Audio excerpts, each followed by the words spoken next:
ഉൽപ്പത്തി പുസ്തകത്തിൽ നിന്ന് 2-ാം അധ്യായം. അങ്ങനെ ആകാശവും ഭൂമിയും അവയിലുള്ള സമസ്തവും പൂർണ്ണമായി. ദൈവം തന്റെ ജോലി 7-ാം ദിവസം പൂർത്തിയാക്കി. താൻ തുടങ്ങിയ പ്രവൃത്തിയിൽ നിന്ന് വിരമിച്ച് 7-ാം ദിവസം അവിടുന്ന് വിശ്രമിച്ചു. സൃഷ്ടികർമ്മം പൂർത്തിയാക്കി.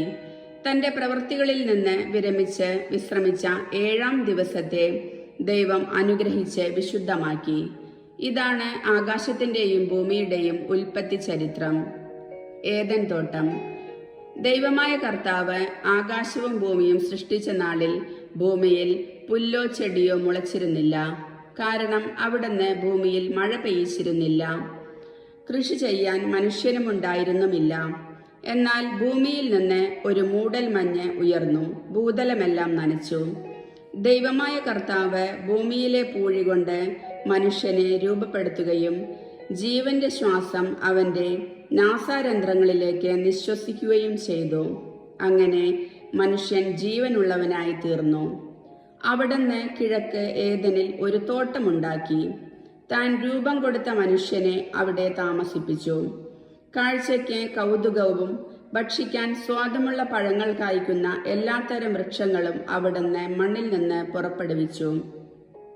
ജീവന്റെ വൃക്ഷവും നന്മതിന്മകളെ കുറിച്ചുള്ള അറിവിന്റെ വൃക്ഷവും തോട്ടത്തിന്റെ നടുവിൽ അവിടുന്ന് വളർത്തി.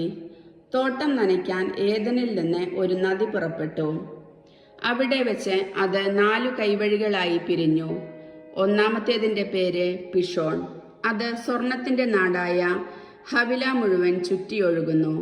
ആ നാട്ടിലെ സ്വർണം മേൽത്തരമാണ്. അവിടെ സുഗന്ധദ്രവ്യങ്ങളും പവിഴക്കല്ലുകളുമുണ്ട്. രണ്ടാമത്തെ നദിയുടെ പേര് ഗിഹോൺ. അത് കുഷ് എന്ന നാടിനെ ചുറ്റിയൊഴുകുന്നു. മൂന്നാമത്തെ നദിയുടെ പേര് ടൈഗ്രീസ്. അത് അസീറിയയുടെ കിഴക്കുഭാഗത്തുകൂടി ഒഴുകുന്നു. നാലാമത്തെ നദി യൂഫ്രട്ടീസ്. ഏദൻ തോട്ടം കൃഷി ചെയ്യാനും സംരക്ഷിക്കാനും ദൈവമായ കർത്താവ് മനുഷ്യനെ അവിടെയാക്കി. അവിടുന്ന് അവനോട് കൽപ്പിച്ചു, തോട്ടത്തിലെ എല്ലാ വൃക്ഷങ്ങളുടെയും ഫലം ഭക്ഷിച്ചുകൊള്ളുക. എന്നാൽ നന്മതിന്മകളെ കുറിച്ചുള്ള അറിവിന്റെ വൃക്ഷത്തിലെ ഫലം നീ തിന്നരുത്. തിന്നുന്ന ദിവസം നീ മരിക്കും. ദൈവമായ കർത്താവ് അരുളി ചെയ്തു, മനുഷ്യൻ ഏകനായിരിക്കുന്നത് നന്നല്ല. അവന് ചേർന്ന ഇണയെ ഞാൻ നൽകും. ദൈവമായ കർത്താവ് ഭൂമിയിലെ സകല മൃഗങ്ങളെയും ആകാശത്തിലെ സകല പക്ഷികളെയും മണ്ണിൽ നിന്ന് രൂപപ്പെടുത്തി. അവയ്ക്ക് മനുഷ്യൻ എന്തു പേരിടുമെന്ന് അറിയാൻ അവിടുന്ന് അവയെ അവന്റെ മുൻപിൽ കൊണ്ടുവന്നു. മനുഷ്യൻ വിളിച്ചത് അവയ്ക്കു പേരായി തീർന്നു. എല്ലാ കന്നുകാലികൾക്കും ആകാശത്തിലെ പറവകൾക്കും വയലിലെ മൃഗങ്ങൾക്കും അവൻ പേരിട്ടു. എന്നാൽ തനിക്കിണങ്ങിയ തുണയെ കണ്ടില്ല. അതുകൊണ്ട് ദൈവമായ കർത്താവ് മനുഷ്യനെ ഗാഢനിദ്രയിലാഴ്ത്തി. ഉറങ്ങിക്കിടന്ന അവന്റെ വാരിയെല്ലുകളിൽ ഒന്നെടുത്തതിനു ശേഷം അവിടെ മാംസം കൊണ്ട് മൂടി. മനുഷ്യനിൽ നിന്ന് എടുത്ത വാരിയെല്ലുകൊണ്ട് അവിടുന്ന് ഒരു സ്ത്രീക്ക് രൂപം കൊടുത്തു. അവളെ അവന്റെ മുൻപിൽ കൊണ്ടുവന്നു.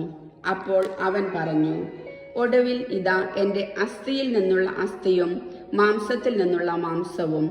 നരനിൽ നിന്ന് എടുക്കപ്പെട്ടതുകൊണ്ട് നാരി എന്ന് ഇവൾ വിളിക്കപ്പെടും. അതിനാൽ പുരുഷൻ മാതാപിതാക്കളെ വിട്ട് ഭാര്യയോട് ചേരും. അവർ ഒറ്റ ശരീരമായി തീരും. പുരുഷനും അവന്റെ ഭാര്യയും നഗ്നരായിരുന്നു. എങ്കിലും അവർക്ക് ലജ്ജ തോന്നിയിരുന്നില്ല. കർത്താവിന്റെ വചനം.